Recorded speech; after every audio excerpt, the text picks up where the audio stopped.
you wake up with a dreadful feeling. When you roll out of bed in the morning, are you looking forward to the day ahead? Or does the morning sun make you want to crawl right back up under the covers? If thinking about your day causes a pit to form in your stomach or intense feelings of stress, you might want to ask yourself why. You could just be a night owl and can't get yourself up unless the coffee's ready first. But beyond being tired, if you're dreading the day ahead of you, this is a subtle sign that you're unhappy with your life.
Salut, la semaine est finie et ce qui s'est passé cette semaine sur Eurocad, alors le prix est passé bearish. On a cet endroit très important où le prix a fait résistance, support, support, support, support, support. Et là il break, il reteste, confirmation, vente et bam jusqu'au prochain niveau qui se trouve ici. Donc ça sur Eurocad, ça c'est très beau, ça c'est super. Donc voilà un très bon trade de prix sur Eurocad.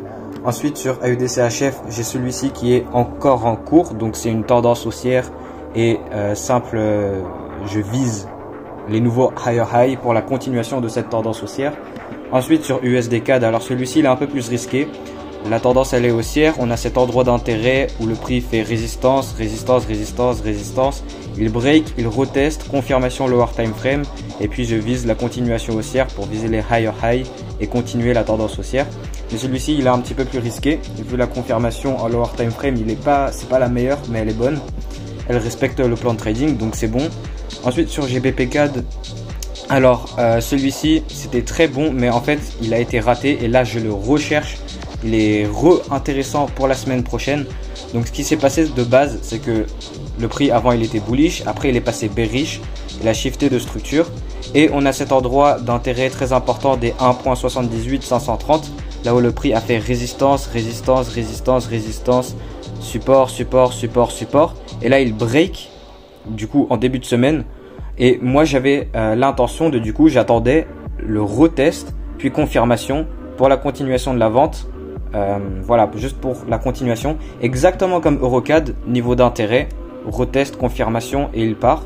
Donc là GBPCAD c'est pareil, sauf qu'en fait le prix il a pas assez retracé et du coup forcément pas de confirmation vu qu'il y a juste pas de retracement. Donc là il n'y a pas de trade, sauf que je décale la même chose à l'endroit qui est ici, donc cette zone qui est là où le prix a très joliment fait support, support, support, support, support, support. Et là il break, résistance, bam il part et là j'attends juste le retest pour continuer la vente. Donc exactement ce qui s'est passé ici au niveau de là. Donc là cet endroit d'intérêt très cool. Au moment où le prix il était là, j'attendais juste mon retest, confirmation puis continuation de la vente et c'est ce qui s'est passé. Mais le prix il n'a pas bien retesté, il n'a pas bien retracé comme je voulais. Donc c'est pas grave, j'attends la même chose pour cette semaine. Donc là retest et là il continue. Et voilà, c'est super. Bien évidemment, c'est juste la fin de la semaine. J'ai pas fait mon analyse pour la semaine prochaine, donc forcément, il y aura plein d'autres paires. Enfin, pas plein, mais il y aura d'autres paires que je vais monitorer pour la semaine d'après. Alors maintenant, les gars, pour mon trading ICT sur les indices, rien à voir avec mon trading swing sur le Forex. Donc là, c'est ICT. Il n'y a que les geeks d'ICT qui comprendront. Mais voilà, je vais parler de qu'est-ce que j'envisage pour la semaine prochaine sur le Nasdaq et le Dow Jones et qu'est-ce qui s'est passé cette semaine. Alors sur le daily, le prix il est bullish, il fait des higher high et higher low, il est en tendance haussière.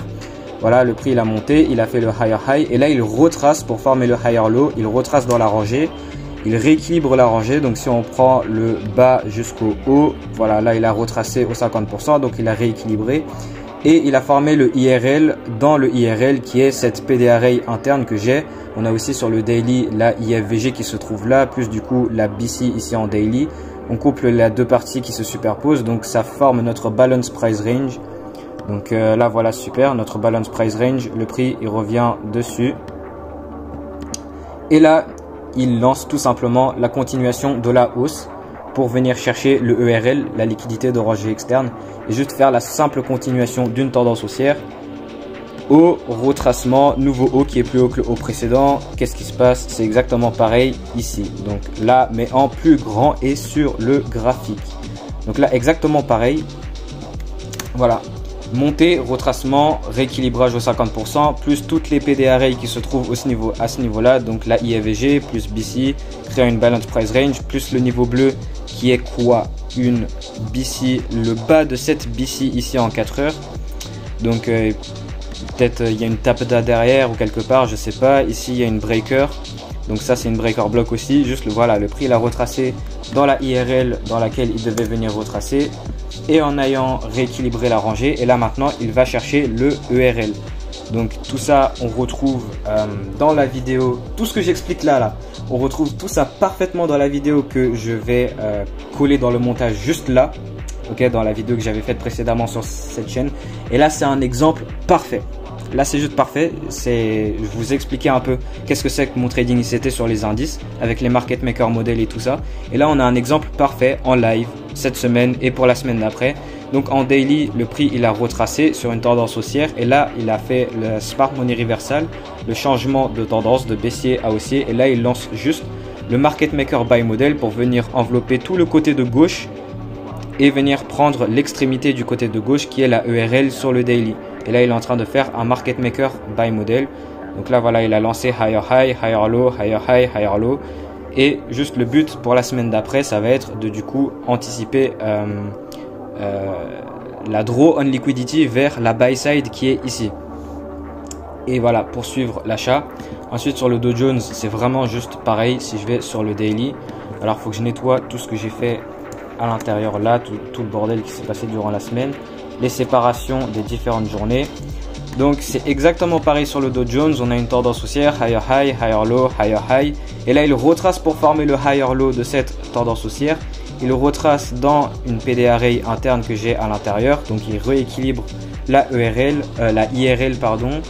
Et si on prend le haut le bas vers le haut de la rangée, donc cette rangée ici, le prix il a retracé au 50%. Et sur le 4 heures, il a fait la Smart Money Reversal, le shift. On reteste le 50% de la rangée sur le daily. Et là, on est juste passé pour faire higher high, higher low, higher high. Et puis voilà, un petit trade et higher low et ainsi de suite. Pour venir chercher la ERL, la liquidité de rangée externe et compléter ce market maker buy model. Donc tout simplement côté de gauche, Smart Money Reversal pour séparer le côté de gauche et le côté de droit, et puis ensuite côté de droit pour venir chercher le haut, enfin l'extrémité du côté de gauche. Et là on retrouvera notre market maker buy model.